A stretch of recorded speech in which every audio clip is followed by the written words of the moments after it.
Really, greatly impacted my family immediately, and I still feel the long-term effects today. So I knew there had to be, a better way to do this. We were often looking for answers, and we didn't find those answers until we lived through it. So that's where Have a Heart was born.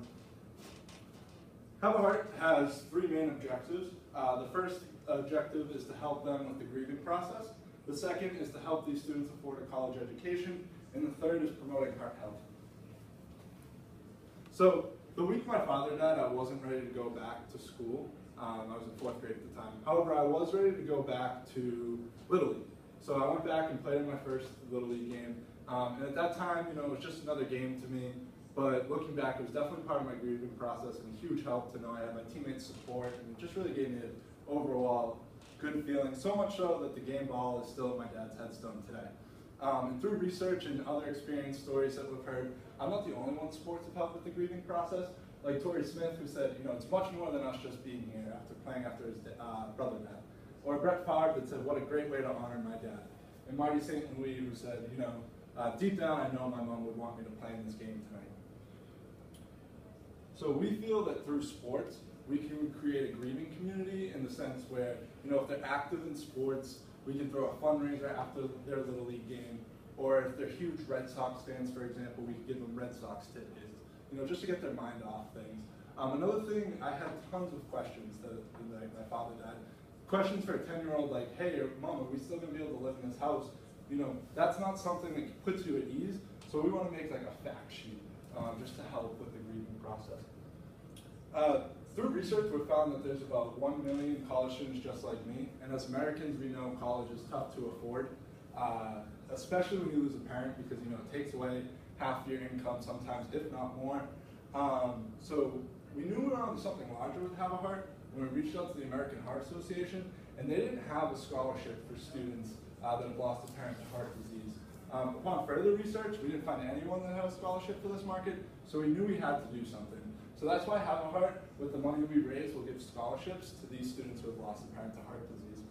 We found that sports is a great way to get the college campus involved. So we're going to use sports-related events. Something as simple as a 3-on-3 basketball tournament.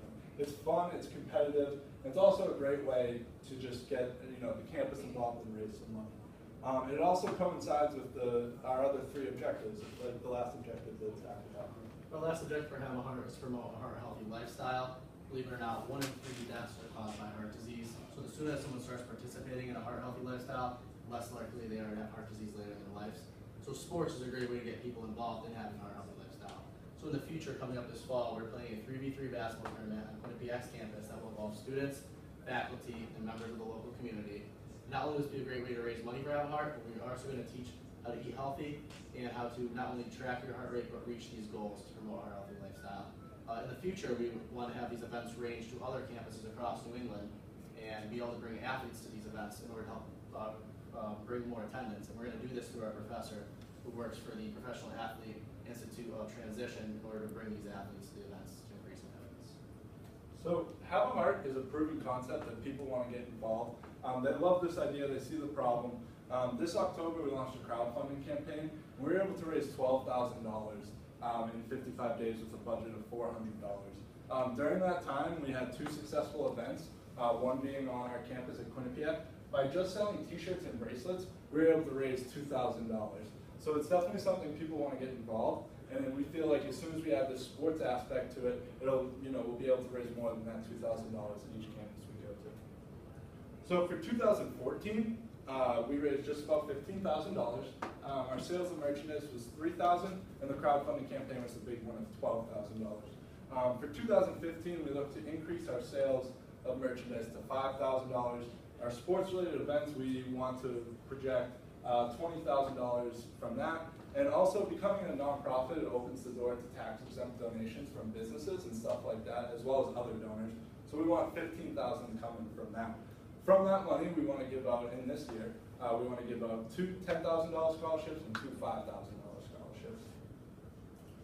So in terms of running this and scaling it, me and Zach are both entrepreneurship majors, and within that curriculum, we take social enterprise classes. So we've already taken one, and it just shows the different ways nonprofits survive and different ways to do it, and it's really helped us with Have a Heart.